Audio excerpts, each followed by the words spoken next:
میں کئی دفعہ اماں سے کہہ چکا تھا کہ نرمل کے گھر رشتہ لے کر جائیں، لیکن نہ جانے کیا بات تھی کہ اماں ٹال مٹول سے کام لے رہی تھی۔ ایک ہی بات بار بار دہرا کر میں تنگ آ چکا تھا، اور پھر ایک دن میں نے ناراضگی سے کہا کہ اماں آپ نرمل کے گھر کیوں نہیں جاتی؟ تو اماں کہنے لگی کہ میں اس لڑکی سے ایک دفعہ مل چکی ہوں، تیرے دوستوں کی شادی میں وہ آئی تھی، میں نے اس کے رنگ ڈنگ دیکھ لیے تھے، پرائے مردوں سے بھی ہنس ہنس کر باتیں کر رہی تھی۔ میں ایسی لڑکی کو بہو نہیں بنانا چاہتی جس کی وجہ سے ہمارے گھر کا ماحول خراب ہو جائے۔ اماں کی بات سن کر مجھے شدید غصہ آ گیا، اور میں نے کہا کہ اماں میں اس سے محبت کرتا ہوں، اور آپ اتنے کھرے لفظوں میں اسے برا کہہ رہی ہیں۔ اماں کہنے لگی کہ میں تیری ماں ہوں، تیری بلائی کی بات کر رہی ہوں۔ میرا غصہ اور ناراضگی دیکھ کر اماں مجبوراً نرمل کے گھر رشتہ لے کر چلی گئی، لیکن وہاں سے فوراً انکار ہو گیا۔ انکار نے مجھے پوری طرح سے ہلا دیا تھا۔ مجھے لگا تھا کہ نرمل کبھی اس رشتے کے لیے انکار نہیں کرے گی۔ وہ اور میں کافی عرصے سے ایک ہی دفتر میں کام کر رہے تھے، اگر میں اس سے محبت کرتا تھا وہ بھی مجھے پسند کرتی تھی، لیکن انکار کا جواب لے کر جب اماں واپس آئی تو مجھے لگا کہ اماں نے کچھ کیا ہوگا۔ میں نے فوراً سے نرمل کو فون لگایا، وہ بہت غصے میں تھی،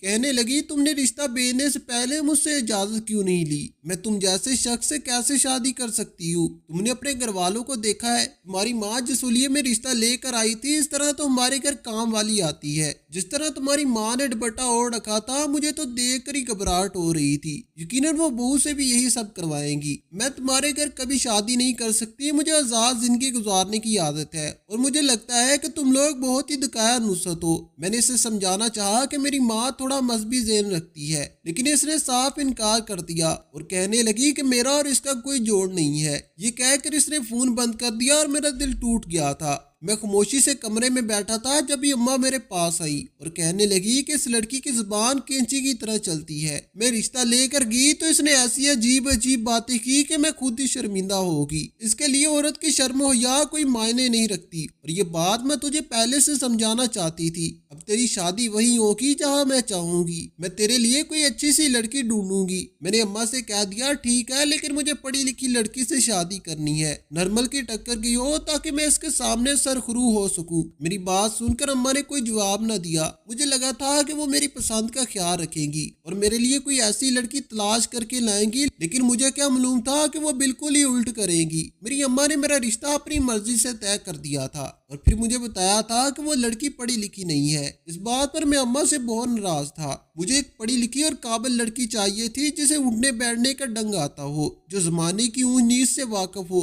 لیکن جب اماں نے مجھے بتایا کہ جس لڑکی سے میرا رشتہ طے ہوا ہے وہ کبھی اسکول تک نہیں گئی، تو میرا دماغ خراب ہو گیا۔ میں نے غصے سے اماں سے کہا کہ آپ کو 1000 دفعہ کہا تھا کہ میرا رشتہ کسی پڑھی لکھی لڑکی سے کریے گا۔ اماں کہنے لگی بیٹا ایمان پڑھی لکھی نہیں ہے، لیکن حافظ قرآن ہے، بچیوں کو قرآن پاک کی تعلیم دیتی ہے، اس تعلیم کے آگے دنیاوی تعلیم کی کوئی حیثیت نہیں ہوتی۔ میں اماں کو کیا سمجھاتا کہ میں نے ایسی شرط کیوں رکھی تھی؟ دراصل میں نرمل کو نیچا دکھانا چاہتا تھا۔ میرے رشتے کو ٹھکرانے کے بعد اس نے میرے دوست سے شادی کر لی تھی، کیونکہ میرا دوست اور اس کی فیملی بہت ماڈرن تھے، ان کے پاس حجاب کا تو کوئی کنسیپٹ ہی نہیں تھا، سب بہت ہی آزاد ماحول سے تعلق رکھتے تھے، جبکہ نرمل کی نظر میں اور میری فیملی بہت ہی دکایا نصرت تھی۔ اس لیے میں چاہتا تھا کہ میں کسی بہت پڑھی لکھی لڑکی سے شادی کروں اور پھر اسے لے جا کر نرمل کے آگے کھڑا کر دوں اور بتاؤں کہ مجھے اس سے بھی زیادہ اچھی لڑکی مل گئی ہے۔ لیکن اماں نے میرا ایمان سے رشتہ کر کے میرا سارے خواب پر پانی پھیر دیا تھا۔ میں جو بدلہ لینے کے لیے ایک پیر پر کھڑا تھا، مجھے لگ رہا تھا کہ میں مزید نرمل کے آگے شرمندہ ہونے والا ہوں۔ یہ جان کر مجھے بہت شدید غصہ آیا تھا کہ وہ لڑکی بالکل بھی پڑھی لکھی نہیں تھی۔ میں نے ایمان سے کہا کہ میں ابھی بیوہ ہوتا ہوں، آپ انکار کر دے اور کہیں کہ اور رشتہ تلاش کرے۔ میری بات سن کر اماں نے مجھے غصے میں دیکھا اور کہنے لگی لگتا ہے تمہارا دماغ خراب ہو گیا ہے، میں کسی کی بیٹی کی عزت کے ساتھ نہیں کھیل سکتی، سارے زمانے کو خبر ہو چکی ہے کہ تمہارا اور ایمان کا رشتہ ہو گیا ہے۔ اب ہم کس بنیاد پر رشتہ ختم کریں گے؟ صرف اس لیے کہ تمہیں پڑھی لکھی لڑکی چاہیے؟ تو یاد رکھنا کہ جو لڑکی میں نے تمہارے لیے تلاش کیا ہے پڑھی لکھی لڑکیوں کے مقابلے میں بہت تیز ہے۔ میں نے اماں سے کہا کہ ٹھیک ہے، پھر مجھے اس لڑکی کی تصویر دکھائیں، کم سے کم شکل و صورت میں تو اس قابل ہو کہ میں دنیا کے سامنے شرمندہ نہ ہوں۔ میں اماں سے یہ کہہ نہ سکا کہ کم سے کم نرمل سے زیادہ خوبصورت لڑکی تو میرا مقدر بنے۔ میری یہ بات بھی اماں کو پسند نہ آئی اور وہ کہنے لگی کہ ایمان کی تصویر میں نہیں دکھاؤں گی، اور بات رہی دنیا کے آگے شرمندہ ہونے کی، تو تمہاری بیوی کوئی شو پیس یا نمونہ نہیں ہے جسے تم دنیا کے آگے پیش کر کے اس کی تعریفیں وصول کرو گی۔ بیوی کو بیوی بنا کر عزت سے چار دیواری میں رکھنا چاہیے۔ اماں یہ کہتی غصے سے اپنے کمرے میں چلی گئی تھی اور میں سوچ رہا تھا کہ نرمر ٹھیک ہی کہتی تھی، میرے گھر والوں کی سوچ واقعی بہت پرانی تھی۔ اب پتہ نہیں اماں نے لڑکی کے نام پر کسے پسند کر لیا تھا۔ گھر میں خوب زور و شور سے شادی کی تیاریاں ہو رہی تھی، لیکن میری دلچسپی بالکل بھی نہیں تھی۔ اماں خود ہی شاپنگ کر کے آتی، میرے سامنے سارا بکھیرا پھیلا کر بیٹھ جاتی، جسے میں نظر انداز کر دیتا۔ مجھے اماں بار بار سمجھاتی کہ دیکھ بیٹا، آنے والی تیری بھروسے پر اپنا گھر چھوڑ کر آ رہی ہے، اس کا ساتھ دینا، حافظ قرآن ہے، اسے کوئی دکھ تکلیف نہ پہنچانا۔ میں نے تو ایسی لڑکی ڈھونڈی ہے جو تیری نسلیں سنوار دے گی۔ لیکن مجھے اماں کی باتوں میں کوئی دلچسپی نہ تھی، اور پھر شادی کے 2-3 دن پہلے میں پوری طرح سے حیران رہ گیا جب اماں مجھ سے کہنے لگی کہ چلو ہم فرنیچر خریدنے چلتے ہیں۔ میں نے اماں سے کہا کہ کیا ہو گیا، کتنا فرنیچر خریدیں گی؟ گھر بھرا پڑا ہے، اور پھر جہیز تو لڑکی والے دیتے ہی ہیں، میرے کمرے میں سارا فرنیچر وہیں سے ہی آئے گا۔ میری بات سن کر اماں کہنے لگی کہ نہیں بیٹا، ہم رواج بدلیں گے۔ میں نے ان لوگوں کو منع کر دیا ہے کہ ہم کوئی جہیز نہیں چاہتے، ویسے بھی وہ لوگ بہت غریب ہیں، ایسے میں انہیں پریشان کرنا مناسب نہیں ہے، سارا فرنیچر میں خود ڈلواؤں گی۔ یہ سن کر میں ہکا بکا رہ گیا۔ میرے سارے دوستوں کو سسرال سے کیا کچھ نہیں ملا تھا، فرنیچر تو الگ کی بات ہی، انہیں تو موٹر سائیکل اور کار تک ملی تھی۔ اماں مجھے نہ جانے کون سی پٹیاں پڑھا رہی تھی۔ میں نے اماں سے کہا کہ سچ بتاؤ، تم نے کس خاندان کی لڑکی پسند کر لی ہے؟ نہ تم شکل دکھانا چاہتی ہو، اور نہ ہی وہ لوگ جہیز میں کچھ دے رہے ہیں، مجھے تو لگتا ہے کچھ اور ہی معاملہ ہے۔ اماں کہنے لگی کہ زیادہ فضول باتیں کرنے کی ضرورت نہیں ہے، لڑکی بہت اچھی ہے، شادی ہوگی تو تمہیں خود ہی پتہ چل جائے گا۔ لیکن اماں کی باتوں سے مجھے کوئی فرق نہ پڑا تھا کہ اگر مجھے لڑکی پسند نہ آئی تو میں 2-4 دن میں اسے فارغ کر دوں گا۔ اماں کے کہنے پر میں زبردستی شادی کے لیے تیار تو ہو گیا، لیکن ایک بوجھ جیسے رشتے کو گھسیٹنے کا میں حامی نہیں تھا۔ فرنیچر اماں نے خود ہی ڈلوایا تھا، اور وہ بھی بہت عالیشان، جتنے بھی پیسے میں نے جمع کیے تھے وہ سب اماں نے میری شادی پر خود ہی خرچ کر دیے تھے۔ اور پھر جب شادی والا دن آیا تو میرے رہے سہے ہوش بھی ٹھکانے آ گئے، جب اماں نے میرے دوستوں کو سختی سے کہا کہ وہاں لیڈی پورشن الگ ہوگا اور وہاں قدم رکھنے کی بھی ضرورت نہیں ہے، وہ لوگ پردے کے معاملے میں بہت سخت ہیں، ان کی عورتیں بہت شریف اور عزت دار ہیں، دلہن کو رخصت کروا کر گاڑی میں بٹھا لیں گی۔ ان لوگوں نے مرد اور عورت کا الگ الگ انتظام کیا ہے۔ نکاح تو پہلے ہی مسجد میں ہو گیا تھا، اس لیے نکاح کا کوئی مسئلہ نہیں تھا، لیکن میرے دوست یہ سن کر عجیب نظروں سے مجھے دیکھنے لگے۔ اماں حکم سنا کر گئی تو میرا ایک دوست کہنے لگا کہ ہمارے گھر کی عورتیں بھی عزت دار اور شریف ہی ہیں، تمہاری اماں آخر کہنا کیا چاہتی ہیں؟ اور پھر ایک دوست نے تو یہ بھی کہہ دیا کہ ہم تو تجھے دکھایا نصرت سمجھتے تھے، تیرے تو سسرال والے بھی تیرے جیسے نکلے۔ میں خوش شرمندگی سے سر جھکا گیا تھا۔ میرے دوستوں نے بہت سارے منصوبے بنائے تھے کہ بہت بڑا جشن ہوگا، پٹاخے چلائیں گے، ڈول باجے کے ساتھ ناچتے ہوئے اسٹیج تک سارے دوست مجھے لے کر جائیں گے،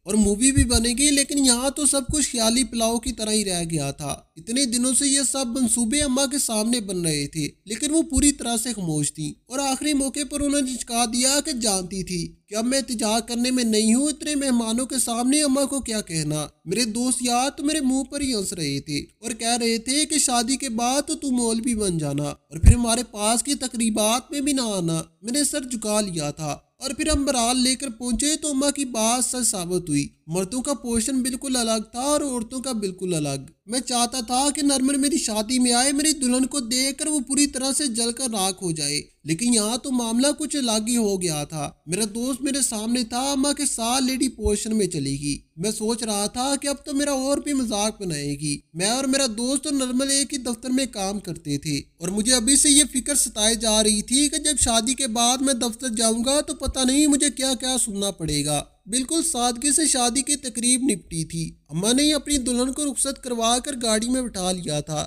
میں وہ دلہا تھا جس نے نکاح کے بعد ابھی تک اپنی دلہن کو نہیں دیکھا تھا، اور پھر ایسی سادگی سے ہم لوگ گھر بھی لوٹ آئے تھے۔ میرے سارے دوستوں کے ارمان درے کے درے رہ گئے تھے، وہ سب مجھے کوستے ہوئے واپس چلے گئے تھے، کیونکہ انہیں تو اپنی بھابھی کا دیدار کرنے کا موقع بھی نہیں ملا تھا۔ میری حالت کچھ عجیب سی ہو رہی تھی۔ ابھی تک میں نرمل کو بھول کر پوری طرح سے آگے نہیں بڑھ سکا تھا، اور اب ایک ایسی لڑکی میری بیوی بن کر میرے کمرے میں پہنچ چکی تھی جسے میں جانتا بھی نہیں تھا۔ اور اس سے پہلے کہ میں اپنے کمرے کی طرف جاتا، اماں کے کمرے سے آتی آوازوں نے مجھے متوجہ کر لیا۔ اماں میری بڑی بہن کے سامنے بیٹھی تھی، کہہ رہی تھی کہ ایمان بہت اچھی لڑکی ہے، جو کچھ اس کے ساتھ ہوا تھا بہت ہی برا تھا، کسی بھیانک خواب جیسا۔ اگر میں اسے اپنی بہو نہ بناتی تو شاید وہ ساری زندگی اپنی دہلیز پر ہی بیٹھی رہ جاتی، اس لیے میں نے اپنی دوست کا مان رکھا اور اس کی بیٹی کو بہو بنا کر اپنے گھر لے آئی۔ تو کیا برا کیا؟ آج نہیں تو کل تمہارا بھائی بھی اس بات کو سمجھ جائے گا۔ میری بڑی بہن اماں سے کہہ رہی تھی کہ کم سے کم آپ کو مجھے تو بتا دینا چاہیے تھا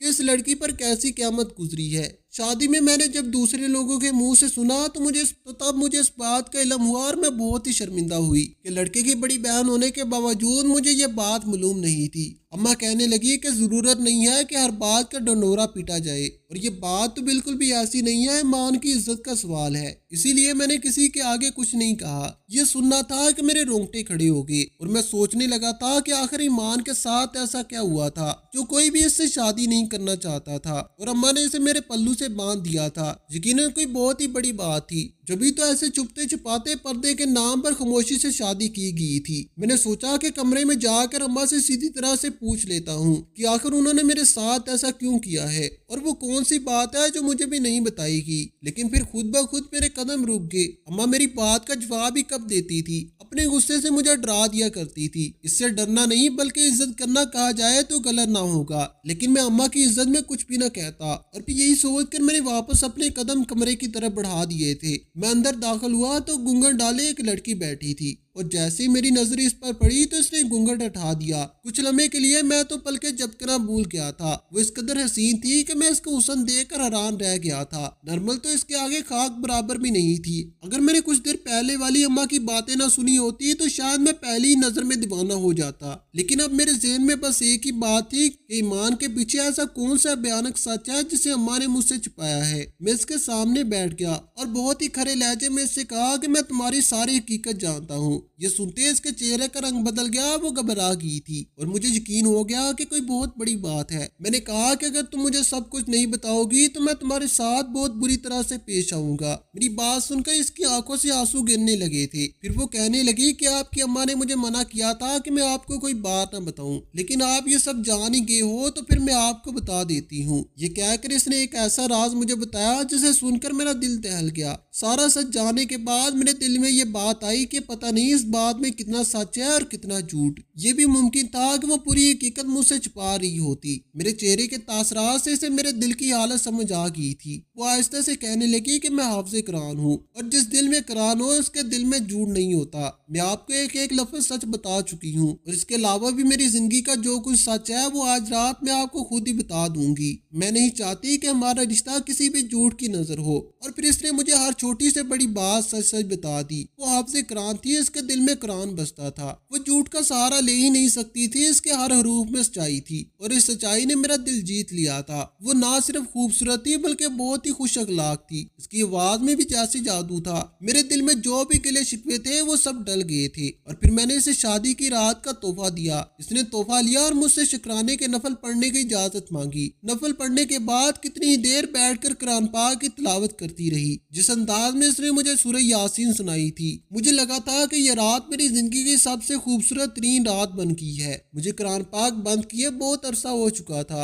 اتنا وقت نہیں ملتا تھا کہ میں نماز کی پابندی کے ساتھ قرآن پاک کی تلاوت بھی کروں۔ آج بڑے عرصے کے بعد شادی کی پہلی رات ہی میرے دل میں قرآن پاک کے لیے دوبارہ سے محبت جاگی تھی، جو کچھ عرصے سے شاید سو گئی تھی۔ ایمان نے مجھے اس بات کا احساس دلایا تھا کہ قرآن پاک اور اس کی تلاوت کس قدر سکون بخشتی ہے۔ میں بھی اس کے ساتھ ساتھ تلاوت کرنے لگا تھا۔ وہ پڑھی لکھی نہیں تھی لیکن ہزار پڑھے لکھوں سے بہتر تھی۔ اماں کی یہ بات آنے والے کچھ ہی دنوں میں سچ ثابت ہو گئی تھی۔ اس نے ہمارے گھر کو خوشیوں کو گوارا بنا دیا تھا۔ وہ بہت ہی دیندار نمازی تھی اور پردے کی پابندی کرتی تھی۔ کبھی کسی نامحرم کے سامنے جانے کا اس نے سوچا بھی نہیں تھا، اور یہی باتیں دھیرے دھیرے میرا دل جیت رہی تھی، کیونکہ ہر مرد ایک ایسی عورت ہی چاہتا ہے جس کی آنے والی نسلوں کو سنوار دے۔ وقتی طور پر میں نرمل کی محبت میں بھٹک گیا تھا اور اس کی خوبصورتی اور اداؤں کی زندگی میں خوبصورتی سمجھ کر بیٹھ گیا تھا، لیکن آہستہ آہستہ اماں نے مجھے بتایا تھا کہ زندگی کی اصل خوبصورتی حیا ہوتی ہے، چاہے وہ مرد کی حیا ہو یا عورت کی۔ چھٹیوں کے دن گزارنے کے بعد جب میں دفتر گیا تو میں نے نرمل کو روتے ہوئے دیکھا۔ مجھ سے رہا نہ گیا، میں نے اس سے پوچھ لیا کہ کیا ہوا ہے۔ وہ ایک دم سے پھوٹ پھوٹ کر رونے لگی اور کہنے لگی کہ میں ایک ماڈرن فیملی میں شادی کرنا چاہتی تھی کیونکہ میں آزاد زندگی گزارنا چاہتی تھی، لیکن اب میں بہت بری طرح سے پچھتا رہی ہوں۔ اخلاق کچھ زیادہ ہی ماڈرن ہے، ماڈرن کیا بلکہ بے حیائی اور آوارہ ہے۔